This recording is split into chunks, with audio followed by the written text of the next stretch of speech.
Ajnanatimirandasya Gyananjana Shalakaya Chakshurum Militan Yena Tasmai Shri Gurave Namaha Shri Chaitanya Manobishtam Stapitam Yena Bhutale Swayam Rupa Kadamayam Dadati Swapadantikam Vandeham Shri Guru Shri Yuta Padakamalam Shri Gurum Vaishnavamscha Shri Rupam Sagrajatam Sahagana Raghunatam Vitam Tam Sajivam Sadvaitam Savadutam Parijana Sahitam Krishna Chaitanya Devam Shri Radha Krishna Padan Sahagana Lalita Shri Vishakam Vitamscha He Krishna Karuna Sindhu Dinabandhu Jagatpate Gopesha Gopika Kanta Radha Kanta Namostute Tapta Kanchana Gaurangi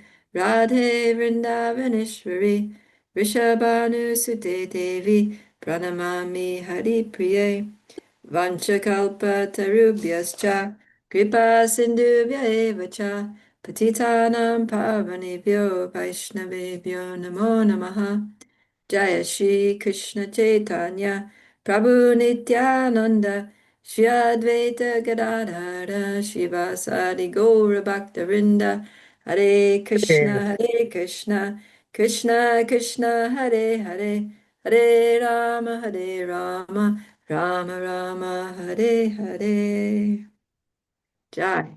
Well, welcome to today's Bhagavad Gita class. We'll go to our memorization verse for this week, which is 927. Chapter 9, text 27. Yat karoshi yadasnasi, yajjahoshi dadasi yat tapasyasi konteya, tat karushva madarpanam. Let's do it again. Yat karoshi yad ashnasi, yajjahoshi dadasi yat tapasyasi konteya, tat karushva madarpanam. And the song for the translation. Whatever you do, whatever you eat, whatever you offer, give away, and whatever austerities you perform, do that, O son of Kunti, as an offering unto me. Ta-dun, ta-dun, dun. Okay, Jai. It's a fun one. So now we are going to be starting chapter 11. We finished chapter 10 yesterday, and chapter 10, Krishna was describing his opulences. So at the beginning of chapter 10, Arjuna had asked Krishna to describe how he pervades the universe. And Krishna said, I'm the beginning, middle, and end of everything. I'm the seed of all beings. I'm of these things, I'm that, of that thing, I'm this. And yeah, so basically Krishna said that I am everything and everywhere and the source of everything. And so now Arjuna is saying, well, Krishna, wait a minute. You're saying that you're everywhere, but I'm seeing you just here in front of me, standing on my chariot. So how is it that you're simultaneously standing here in front of me in your personal form, which appears to be limited, and yet you're describing yourselves in all these unlimited ways. So can you please show me how you do this, basically? So now in chapter 11, Krishna is going to show him how he does this. He's going to show his universal form, how he literally is everything and pervades everything and empowers everything. So that's where we're starting today. Text 1. Arjuna Uvacha Mad Anugrahaya Paramam Guyam Adhyatma Samgitam Yat Tvayoktam Vachastena Mohoyam Vigato Mama. Who wants to read? Pragati? I can read. Okay, Arjuna first. Okay. Arjuna said, By my hearing the instructions you have kindly given me about this most confidential spiritual subject, my illusion has now been dispelled. This chapter reveals Krishna as the cause of all causes. He is even the cause of the Mahavishnu, from whom the material universes emanate. Krishna is not an incarnation. He is the source of all incarnations. That has been completely explained in the last chapter. Now, as far as Arjuna is concerned, he says that his illusion is over.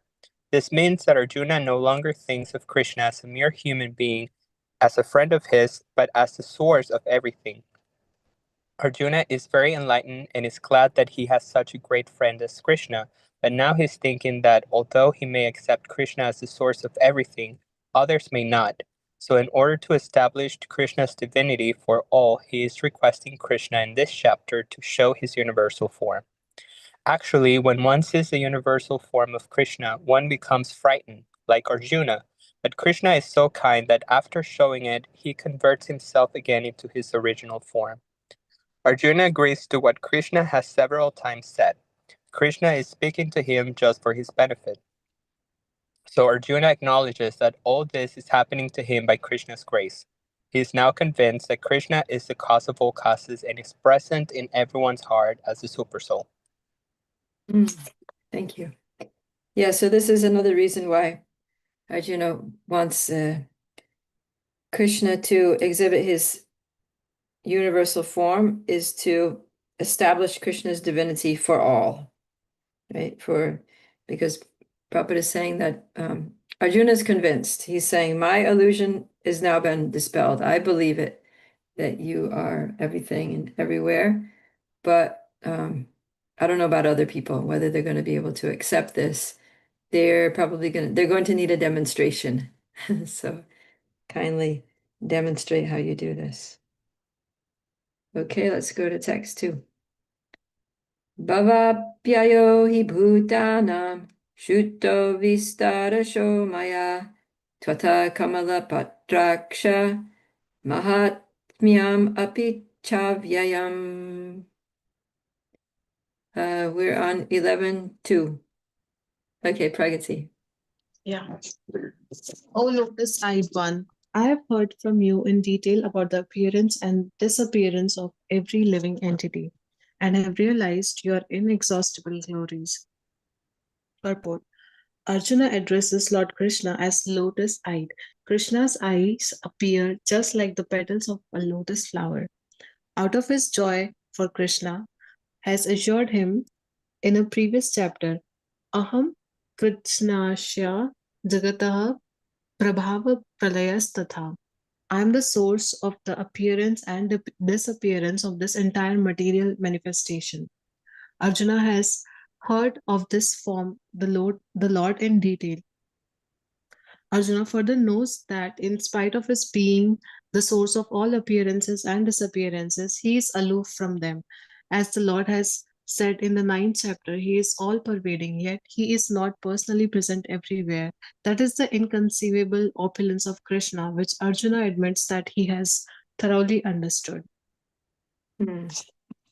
Yeah, so here we're going to see this chapter is actually really amazing because Krishna is going to manifest 3 different features, right? He manifests the universal form by which he pervades everything. He manifests his 4-armed form, like Lord Vishnu, and then he manifests his original 2-armed form as Krishna. So if anybody has any doubts whether Krishna is the original Supreme Personality of Godhead, the source of all incarnations, the source of Lord Vishnu even, then they just need to read this chapter 11 of the Bhagavad Gita. Because if you look up in an encyclopedia who is Krishna, they'll say he's an incarnation of Lord Vishnu. And a lot of people think that Lord Vishnu is the origin and that all the different avatars come from Lord Vishnu, and that Krishna is another avatar of Lord Vishnu. But here we're saying that it's the other way around, right? That actually Lord Vishnu expands from Krishna because Lord Vishnu is not able, there's no pastime where Lord Vishnu is demonstrating a 2-armed form of Krishna. He can't do it because Krishna is superior to him. So you can all, The incarnations can only display forms which are, equal or inferior to them, but they can't exhibit a superior form. So only Krishna can exhibit all the forms, and he's going to exhibit the four-armed Vishnu form too. And he does it again, he does it previously as soon as he's born. Right? When he's born in Kamsa's prison house to Vasudeva and Devaki, he's born in the form of Lord Vishnu, right? With four arms and conch and club and disc and lotus and his helmet and Vaijayanti garland and all that, jewelry and arm band, like arm bracelets like that. So yeah, fully Lord Vishnu. And then he does that just to convince Vasudeva and Devaki that yes, I am the eighth son, I am the Supreme Personality of Godhead, as you know him, and I've come here to kill this Kamsa and save the world, basically. So you don't need to worry about me. No one can kill me because I'm the unkillable Lord. And then after giving his parents that reassurance, then he assumes his form of Krishna, his original form of Krishna. He becomes a little baby in his mother's arms, and he starts, he instructs them. But yeah, he's able to show that Vishnu form because that Vishnu form is within him, because he's the source of it. Okay. We're going to see that. So let's go to text 3. Evam etad yatattvam atmanam parameshvara drashtum ichami te rupam aishvaram purushottama. Who wants to read? Alia, you have a book there with you? Yes. Okay, go ahead, please. O greatest of all personalities, O supreme form, thought I see you here before me, and your station.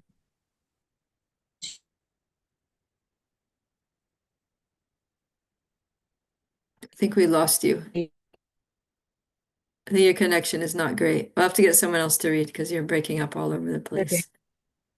Who else is available, is free to read? Divya? I can read. Okay, go ahead. Okay, so just the whole thing. Or Yeah, from... just start text 3, translation and Okay. purport. O greatest of all personalities, O supreme form, though I see you here before me in your actual position, as you have described yourself, I wish to see how you have entered into this cosmic manifestation. I want to see that form of yours.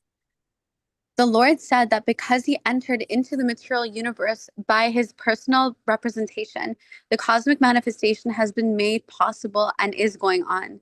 Now, as far as Arjuna is concerned, he is inspired by the statements of Krishna, but in order to convince others in the future who may think that Krishna is an ordinary person, Arjuna desires to see him actually in his universal form, to see how he is acting from within the universe, although he is apart from it.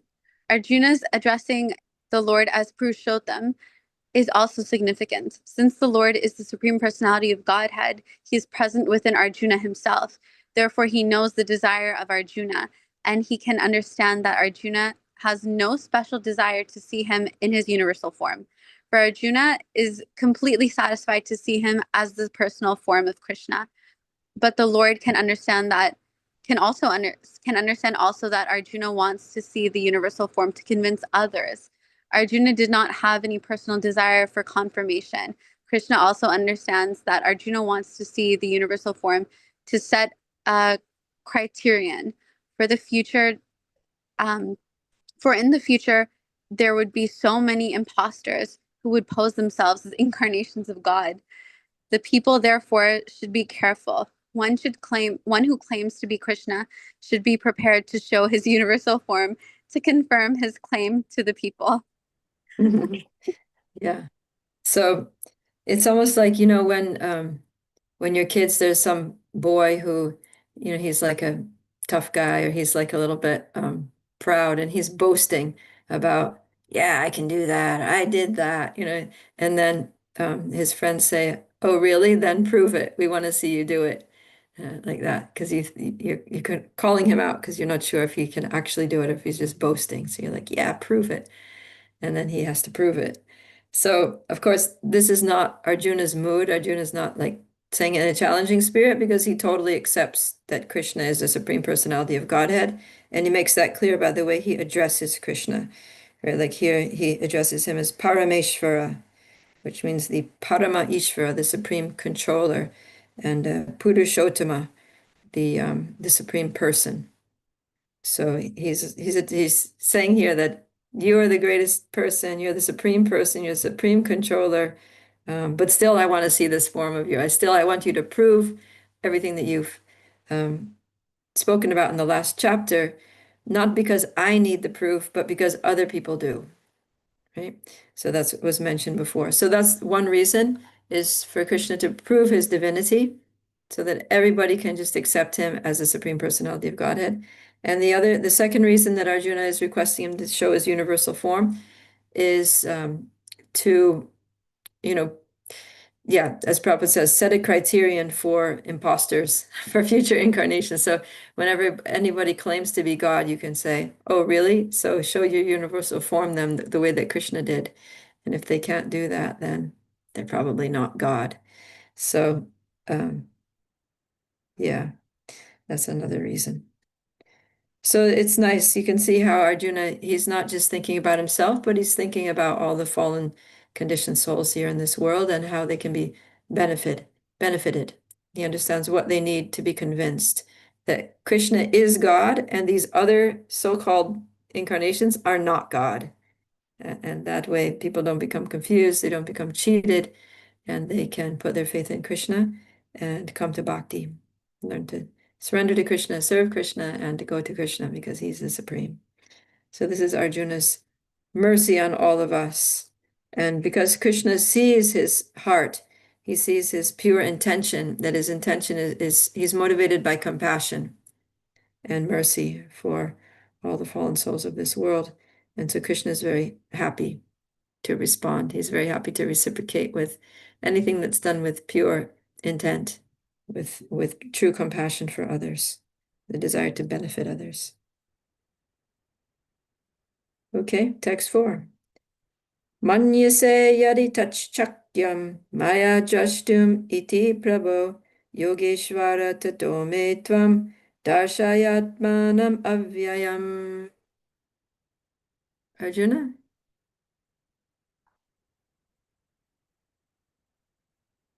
There. Or maybe Aruna? Yes, I can read. Okay, please. Okay.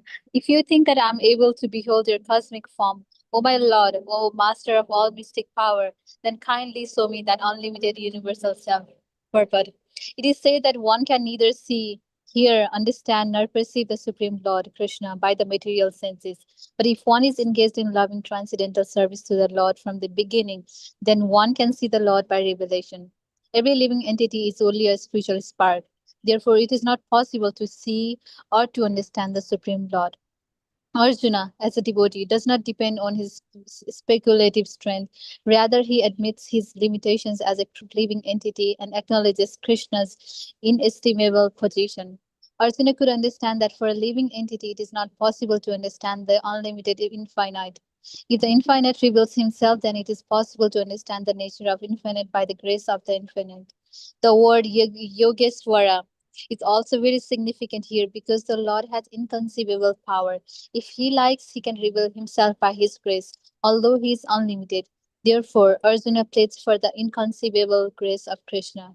He doesn't give Krishna orders. Krishna is not obliged to reveal himself unless one surrenders fully in Krishna consciousness and engages in devotional service. Thus, it is not possible for a person who depend on the strength of their mental speculations to see Krishna. Thank you. Yeah, so this is very significant that Arjuna is very humbly saying, if you think that I am able to behold your cosmic form, your universal form, then kindly show me. And he calls him Yogeshvara, the master of mystic power. He's like, I understand that you're very mystical. Your forms and your activities are all inconceivable, and there's no way that me, being my tiny little limited self, can understand your great unlimited self, but only by your mercy. So because you're the master of mystic powers, you can by your mystic powers, you can empower me to be able to perceive you and understand you. So this is the mood of a devotee that, everything depends on the will and the mercy of Krishna. And by Krishna's grace, the impossible can become possible. And without Krishna's grace, the possible, even the possible becomes impossible.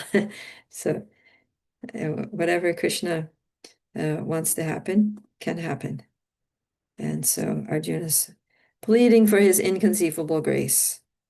And Prabhupada says, so this is nice, because we want to know Krishna. We want to know, who am I? Who is Krishna? What is our relationship?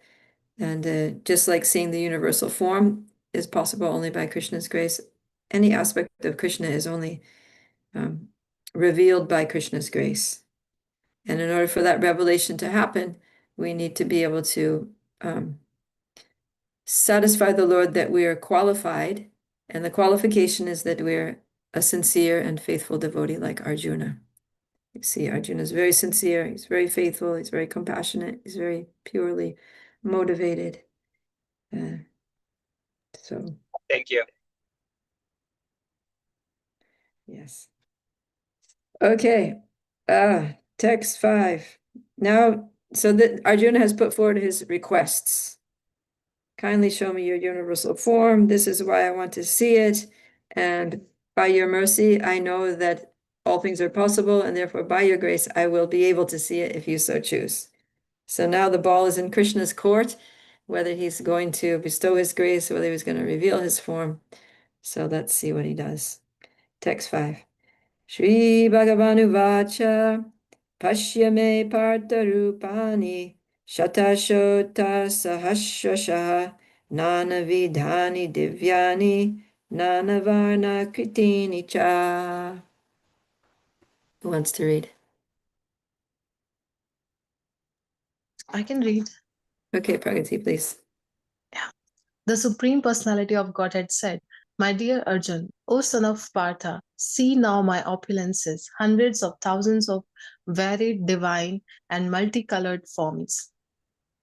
Arjuna wanted to see Krishna in his universal form, which, although a transcendental form, is just manifested for the cosmic manifestation and is therefore subject to the temporary time of this material nature. As the material nature is manifested and not manifested, similarly, this universal form of Krishna is manifested and non manifested. It is not eternally situated in the spiritual sky like Krishna's other forms. As far as a devotee is concerned, he is not eager to see the universal form, but because Arjuna wanted to see Krishna in this way, Krishna reveals this form. This universal form is not possible to be seen by any ordinary man. Krishna must give one the power to see it. Thank you. Yeah, so this is one fun fact about the universal form is that it's basically the only form of Krishna that doesn't exist in the spiritual world. So all the different forms of different incarnations of Krishna, they have their eternal abodes in the spiritual world, in Vaikuntha planets or Goloka Vrindavan or like that. But the universal form, because it has to do with this, it pertains to this universe. It's only within this universe. So, yeah,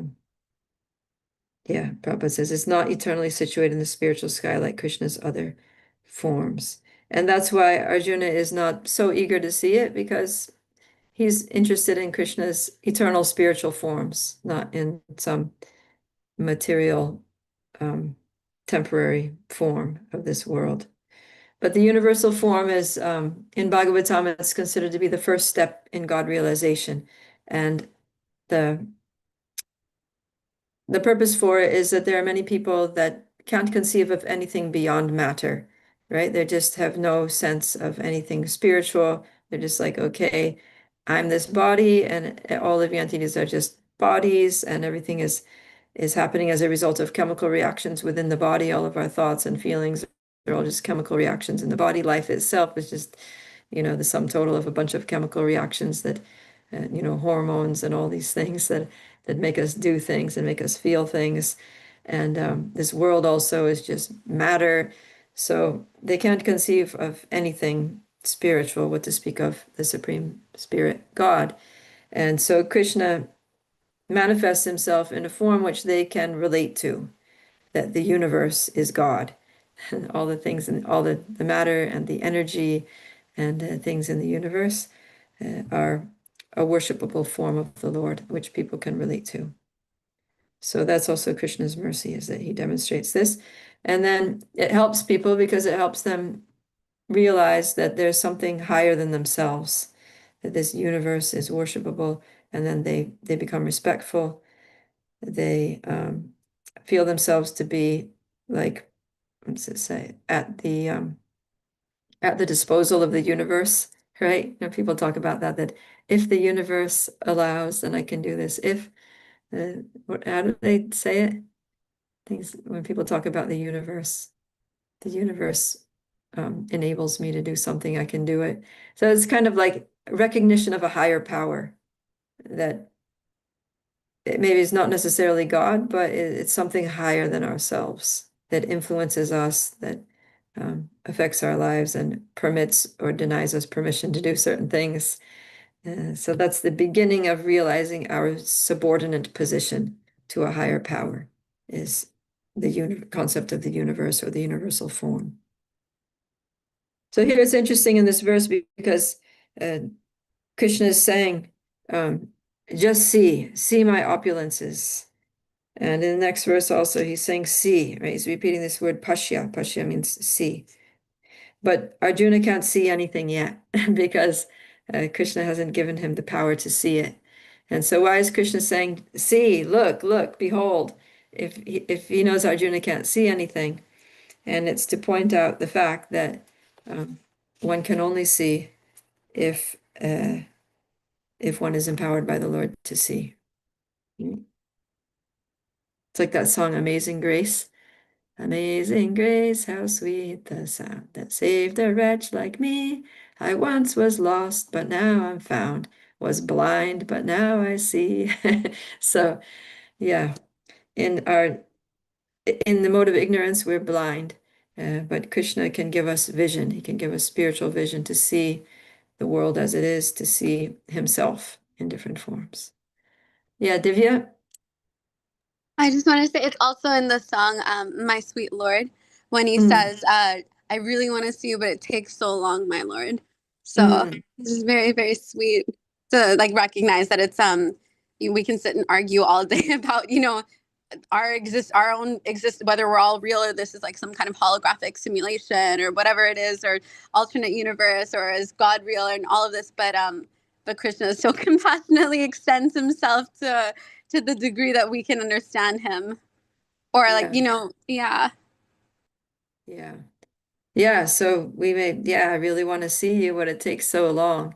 It takes some time, we need to purify our hearts, we need to prepare our consciousness, we need to make our desires aligned with Krishna, favorable to his will, right? With an attitude of let thy will be my will, right? To be very much aligned with Krishna. And then Krishna, he develops we develop a loving, trusting, reciprocal relationship with Krishna in which he is happy to reveal himself. Right? So there's a nice verse from the Bhakti Rasamrita Sindhu, which goes like this: Ata Shri Krishna Namadi Nabhaved Grahyam Indriyai Sevan Mukehi Jivado Swayam Evam Sparatyada. It says, because Krishna's form, qualities, pastimes, etc., are all on the absolute platform, material senses cannot appreciate them. As we can't perceive Krishna's form or his qualities or his pastimes with our just material senses, material eyes, material ears, material brain, material consciousness. We just can't approach it at all. But then he says, but um, but by rendering service to the Lord, beginning with the tongue, engaging the tongue in chanting the Lord's holy names and tasting the remnants of Krishna's food, in other words, honoring prasadam, and then the senses are gradually purified. And then with purified senses, we can understand who Krishna really is. In other words, that last line says, Swayam eva spuratyada. So spurat is like spurti. It means a revelation. We get a revelation. Krishna reveals himself. Swayam means himself. It literally says that Krishna reveals himself to one who pleases him by engaging all of one's senses in his devotional service over a period of time so that those senses gradually become purified. And to the extent that our senses and our consciousness are purified, to that extent, Krishna reveals himself. It's not that we're completely in the darkness and then we're serving and chanting and chanting and serving and hearing and all that. And then all of a sudden, doom, there's Krishna. Like the light, someone switches on the light and ting. It's not like all of a sudden from, 0 to 100 or just from darkness to light, but it's gradual. It's like the sun. When the sunrise is about to happen, it's not that it's dark like midnight and then bright like midday sun. It's like a gradual, almost imperceptible. When you're going out on a pre-dawn japa walk and you start off it's totally dark, it's almost imperceptible how it's getting gradually a little bit more light. You don't notice it until it's like, oh, it's getting light, and then gradually it keeps getting a little more light. So Krishna reveals himself in that very gradually, according to the development of our devotion. And it's almost imperceptible. It's like you don't even, or like a child growing. If you're living with the child, you don't see them growing. You don't notice from day to day how they're growing, but they're growing steadily. And so, but if you haven't seen them for a while, then you're like, oh, wow, you've grown a lot. So our advancement is like that. We don't see it happening, but at a certain point, we'll just be like, oh, you know what? Wow, I'm different. My mind works differently. I see things differently. My experience of things is differently, and other people notice too that we've changed. We've been transformed by Krishna's mercy, and our relationship with Krishna deepens, gradually deepens, becomes more intimate as Krishna reveals little finer features of himself to us. So very nice. It's very beautiful how Krishna reveals himself according to our bhakti. And that's what he says. He says, Ye yatamam prapadyante tam sataiva bhajamyaham. As all surrender unto me, I reward them accordingly. Right? So hopefully every day we're surrendering a little more. And so Krishna's, the way he rewards us is by revealing himself. And he does that a little more. So that's what we have to look forward to. Okay, so Krishna is going to continue now, saying, just see. The text 6. Pashyadityan vasun rudran ashvino marutastata bahun yajrishta purvani pashyascharyani bharata. Who would like to read?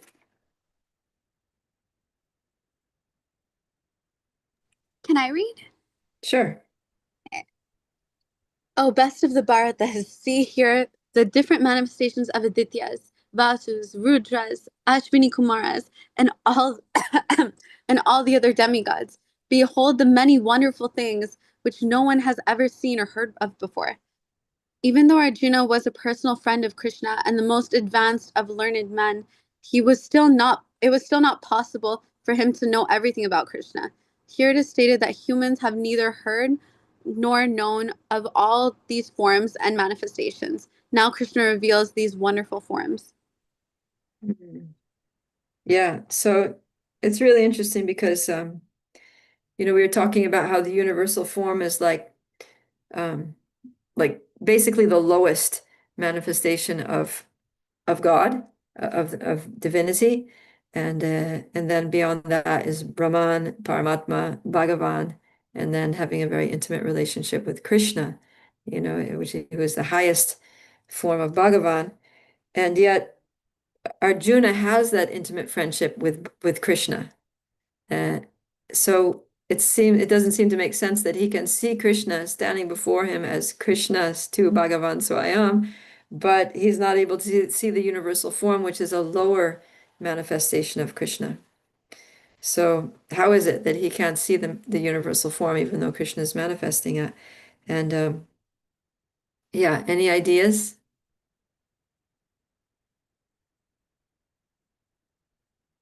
Why do you think Arjuna is not able to see the universal form even though he's seeing Krishna in his highest, most difficult to approach form? Divya? Maybe is it because he has a real like a genuine relationship with Krishna, so he naturally sees him that way.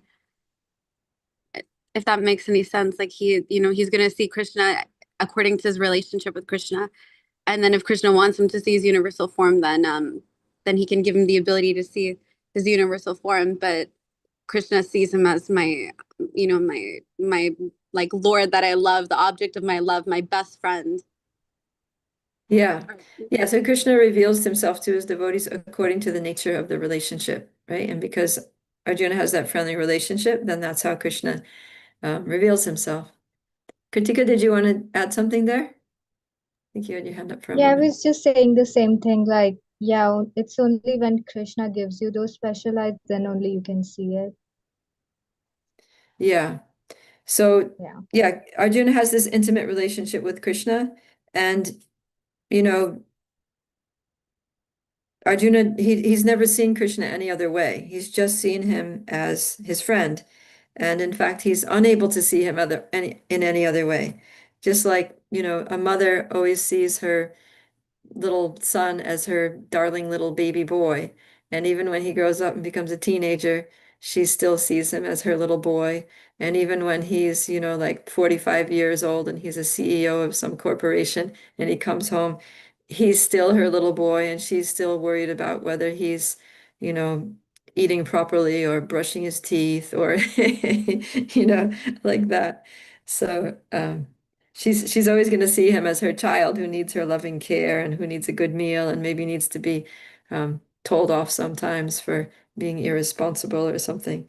So, in order for Arjuna to see Krishna in his universal form, Krishna needs to temporarily alter Arjuna's perception or his ability to perceive him, to make him see him another way than the way that Krishna has revealed himself. So. Yeah, that's what he's going to do. Divya, you had your hand up again? I was just gonna make the same point that you said about kind of just like how a mother will always see her child as her little baby, no matter how grown up he is, no matter if he has his own kids or anything. Because that's the nature of her relationship with her child is that he's her little sweet baby. Yeah, yeah. So that's how it is, that Krishna is Arjuna's friend, and that's it. So, okay, let's go to text 7. Ihaikastam jagat kritsnam pashyadya sacharacharam mama dehe gudakesha yachchanya drashtum ichasi. Someone go ahead and read. I can read this note. Sure. O Arjuna, whatever you wish to see, behold at once in this body of mine. This universal form can show you whatever you now desire to see and whatever you may want to see in the future. Everything, moving and non moving, is here completely in one place. Purport. No one can see the entire universe while sitting in one place. Even the most advanced scientist cannot see what is going on in other parts of the universe. But a devotee like Arjuna can see everything that exists in any part of the universe. Krishna gives him the power to see anything he wants to see, past, present, and future. Thus, by the mercy of Krishna, Arjuna is able to see everything. Thank you. Yeah, so he's saying whatever you wish to see, right? Ichasi. Anyat drashtum ichasi. Whatever you wish to see, whatever you desire to see. And yeah, they're on the battlefield of Kurukshetra and they're on the brink of this huge war. And so one of the things that Krishna is thinking that Arjuna wishes to see, and maybe that Krishna within the heart of Arjuna uh, understands that Arjuna wishes to see, is the outcome of the battle. So we're going to see that Krishna is going to show Arjuna the outcome of the battle here in this chapter when he displays the universal form. So yeah, he's going to see everything. and everything moving, everything non-moving, past, present, future, all in one place. I just imagine how crazy that's going to be. Like everything in the universe, past, present, future, all just in one place. It's like talk about sensory overload, right? Even yeah, nowadays people have like a small attention span and they need so much like sensory stimulation to be able to even like stay watching something for 30 seconds. But I think even the most like social media addicted Gen Z person would be overwhelmed with the universal form. Everything all in one place. Okay, text 8. Natu mam shaksyase drashtum anenaiva swachakshusha divyam dadami te chakshu pashyame yogam aishvaram. Who wants to read? I can read. Okay, Pragati, please. But you cannot see me with your present eyes. Therefore, I give you divine eyes. Behold my mystic opulence. Purport. A pure devotee does not like to see Krishna in any form except his form with two hands. A devotee must see his universal form by his grace, not with the mind but with spiritual eyes. To see the universal form of Krishna, Arjuna is told not to change his mind but his vision. The universal form of Krishna is not very important. That will be clear in subsequent verses. Yet, because Arjuna wanted to see it, the Lord gives him the particular vision required to see that universal form. Devotees who are correctly situated in a transcendental relationship with Krishna are attracted by loving features, not by a godless display of opulences. The playmates of Krishna, the friends of Krishna, and the parents of Krishna never want Krishna to Oops. You still there? We lost you, Pragati. Someone want to take over? I can Okay, continue. go ahead, please. Never want Krishna to show his opulences. They are so immersed in pure love that they do not even know that Krishna is the Supreme Personality of Godhead. In their loving exchange, they forget that Krishna is the Supreme Lord. In the Srimad Bhagavatam, it is stated that the boys who play with Krishna are all highly pious souls, and after many, many births, they are able to play with Krishna. Such boys do not know that Krishna is the Supreme Personality of Godhead. They take him as a personal friend. Therefore, Shukadev Goswami recites this verse. Itam satam brahma sukhanubhutya dasyam gatanam paradaivatena maya shritanam naradarakena sakam vijahru krita punya punjaha. Here is the Supreme Person who is considered the impersonal Brahman by great sages, the Supreme Personality of Godhead by devotees, and a product of material nature by ordinary men. Now these boys, who have performed many, many pious activities in their past lives, are playing with that Supreme Personality of Godhead. Srimad Bhagavatam 10, 12, 11. The fact is that the devotee is not concerned with seeing the Vishwarupa, the universal form, but Arjuna wanted to see it to substantiate Krishna's statements so that in the future people could understand that Krishna not only theoretically or philosophically presented himself as the Supreme, but actually presented himself as such to Arjuna. Arjuna must confirm this because Arjuna is the beginning of the Parampara system. Those who are actually interested in understanding the Supreme Personality of Godhead, Krishna, and who follow in the footsteps of Arjuna should understand that Krishna not only theoretically presented himself as the Supreme, but actually revealed himself as the Supreme. The Lord gave Arjuna the necessary power to see his universal form because he knew that Arjuna did not particularly want to see it, as we have already explained. Yeah, so that's the point, is that Arjuna's relationship was that he didn't want to see the universal form, and so Krishna had to give him some special vision. In other words, he had to, he says, Divyam dadami te chakshu. So Divyam, one translation of Divyam is divine. The way I've heard this explained is that Divyam means the vision of the devas. Divine eyes means the way that the demigods see things. So the demigods are devotees of Krishna, but they're not pure devotees. So they don't always see Krishna with love, like with intimacy, the way Krishna's friends do, or Krishna's, Mother Yashoda or the gopis. They don't see, the demigods see Krishna differently. They see him as the Lord of the universe and all that. So in order for Arjuna to see Krishna's universal form, then he needs to get the kind of eyes that the demigods have, the kind of vision that the demigods have. This divyam chakshush, demigod eyes, basically. And we see here that, yeah, this is typical of Krishna's pure devotees who are, his loving eternal associates, that they just want to love Krishna.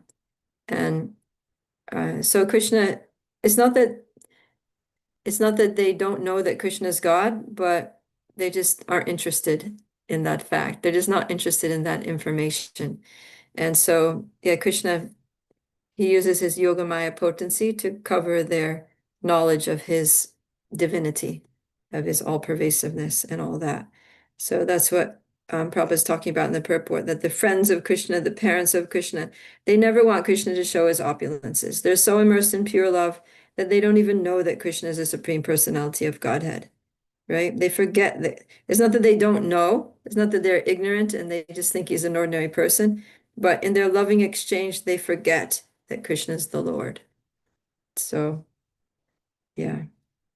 And this is their greatness, that they're beyond that, that they're so in our lives too, this happens, right? In the beginning of Krishna consciousness, we learn that God is great, that Krishna is great, that he's the cause of all causes, that he is all, Vasudeva Sarvamiti is the cause of all causes and all that is. That Krishna says, Aham Sarvasya Prabhavo Mata Sarvam Pravartate. He says, I'm the source of all spiritual material worlds. Everything emanates from me. So, yeah, we have to know that first so that we'll surrender to him. Because why would you surrender to an ordinary person, right? Why would you surrender to some naughty little cowherd boy? So we have to surrender to someone who is greater than us. But then after surrendering, then what happens is that Krishna reveals himself in ways that that invoke our love. And then as our love for him grows, then the love is stronger than anything else. And basically, our knowledge of Krishna as the Supreme Personality of Godhead is eclipsed by our love for Krishna and his sweetness and his affection and his compassion and all of his, wonderful personal qualities that he exhibits, especially in Vrindavan. And the fact that he's God just becomes irrelevant. It's like it just doesn't matter. Because even if he wasn't God, we're still going to love him. He's still going to be the center of our existence. We're still going to do everything for his pleasure. And we still exist just to serve him and please him and engage in loving exchanges with him. So, for example, when Mother Yashoda is, when Krishna's a little boy in Vrindavan and he eats dirt, and Lord Balaram goes and tells Mother Yashoda, oh, Mother Yashoda, Krishna's been eating dirt. And he says, no, I haven't. He's just trying to get me in trouble because we had an argument and he lost the argument. And now he's trying to get back at me by getting you to chastise me. And I didn't eat any dirt at all. So then Mother Yashoda says, okay, let's just prove that. Just open your mouth and let's see. And if you've got little bits of dirt stuck in your teeth, then, I'm going to know that you're lying, basically. So Krishna very obediently opens his little mouth and she looks in his mouth and then she sees the whole universal form, right? She sees all the planets and mountains and rivers and stars and moon and sun and everything. She sees the whole universe. She even sees like all the people and living entities in the universe, all the different forms of life on all the different 14 planetary systems. And she even sees herself looking in Krishna's mouth. Inside, she sees all of that inside Krishna's mouth. And for a minute there, she's just like, what is going on? And then that for a fraction of a second, she starts thinking, wow, this is the universal form. But then after that split second is over, she becomes concerned, thinking, oh my God, there's something wrong with my child. He must be sick. You're not, you know, an ordinary baby is not supposed to have these kinds of things in his throat. He must have some disease. Call the doctor, right? So immediately, like, so Krishna, for a fraction of a second, just to play with his mother, he shows that and he takes off the Yogamaya covering, and she's like, oh my God, my son, the universe manifesting the universal form in his mouth. This is amazing. He's the Supreme Personality of God. And then he slams the Yogamaya curtain back shut, and she's like, oh, he's sick, call a doctor. So, like that. So in these little ways, Krishna, he does that. I mean, not just to cause distress to his mother, but to show us that even though he's a baby, even though he's like, um, eating dirt and playing with his friends and, you know, uh, playing in the lap of his mother, he's still God. He still is the Supreme Personality of Godhead with all of his potencies. And Krishna can do this. So, yeah, Krishna is very wonderful. And so temporarily also, he's going to lift the Yogamaya curtain for Arjuna so that he can also see the universal form. Because with his devotee friend Arjuna eyes, he can't see that. So Krishna's saying, with your present eyes, you can't see me, can't see my universal form. So I need to give you another vision, like the demigods have. Okay. So let's go to text 9.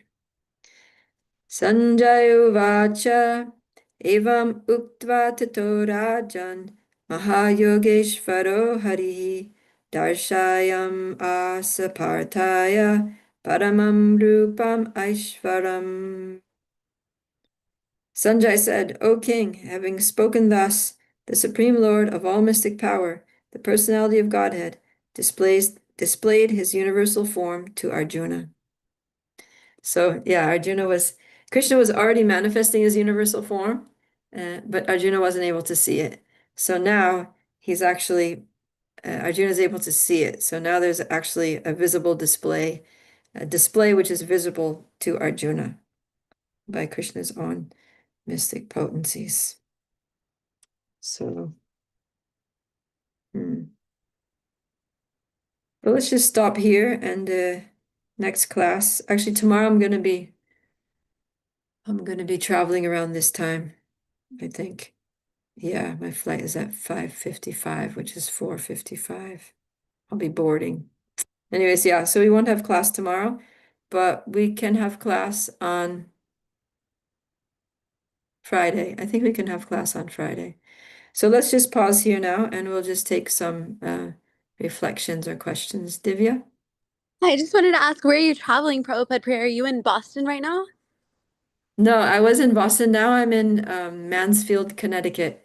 I'm staying at some Oh, friend's house and they have this beautiful like mansion that was built in the 1800s. oh And my gosh, it looks beautiful. The background, the wallpaper, it's so beautiful. yeah, everything is Yeah. still like in the style of that time, like all the furniture and the wallpaper and the everything. So yeah, it's really Yeah. nice. And then you're So, going, sorry, where did you say you're leaving to tomorrow? and then I'm going to Oh, Gainesville. okay. Okay, nice for the wedding. The wedding. Yeah, Okay, very nice. yeah. Nitai Garanga asked me if I could do the role of his mom because his mother's not going to be there, so he needs That's so someone to do. sweet. He wants me Aw, to be the mom. that's so sweet. You are like the Krishna house mother. Mm, You are. thank you. All right, so any reflections on this that we read today? We read a good 9 verses. We made some progress here.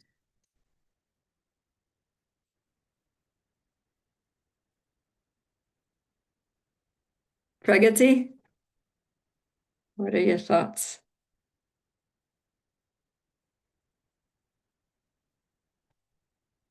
Oh, I hope my network is good now. What's that? I hope the network is good while I speak. Oh, yeah, Do your you internet's hear me been. now? Do you I hear can me? hear you, yeah. Yeah. I really like the part like where Arjuna can see Krishna. Arjuna can see Krishna, but he cannot see the universal form. And I think that is the bond. It explains the bond. Like the devotees, they are not at all interested in anything. They want to see Krishna with two hands, with a peacock feather, with flute, and like a Krishna form. We do not desire anything. So I Yeah. like that part. And like how Arjuna was so pious that he could see Krishna himself Yeah. and his relationship with him. Yeah. I mean, how amazing to just be standing there having a conversation with Krishna, you know? And yeah, when you said that about how the devotee doesn't want to see anything but Krishna's personal form, it reminded me of a verse from the end of the Upanishad, where the devotee is praying that, please, like take away this dazzling effulgence that's blinding me. I want to be able to see your blissful form. So he doesn't want to see he's saying, just take this Brahmajyoti effulgence away. I don't want to see the Brahmajyoti. I don't want to see the Supreme Brahman. I want to see you, O Lord, in your personal form. So that's the desire of a pure devotee, that pure devotee is not interested in these other features. We just want a personal relationship with the Supreme Person in his beautiful form. Yeah. And this comes out too in text two, where Arjuna calls him Kamala Patraksha. So Kamala means lotus, and Patra means like a leaf, a petal, I guess. And then Aksha means eyes. So whose eyes are like lotus petals. So he's saying that Krishna, you're so beautiful. And oh, lotus-eyed one, I've heard from you in detail about the appearance and disappearance, and have realized your inexhaustible glories. So Arjuna uses these different names and they're significant. So, mm, yeah. Yeah, he's saying that you are the lotus-eyed Lord, and I want to see your universal form, but really the form that I'm most attracted to you is this lotus-eyed form. And but just still, you're Yogeshvara, so you're the master of mystic power. So by your mystic powers, you can show your other forms, but this is the form that I'm attracted to. This is the way that I want to relate to you.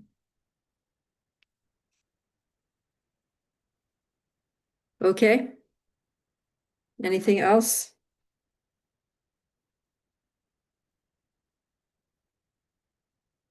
All right then. So today's Wednesday. Yeah, we'll see you Friday. I hope that's going to work out. Anyways, I'll keep you posted. All right. Srimad Bhagavad Gita ki jai, Srila Prabhupada ki jai.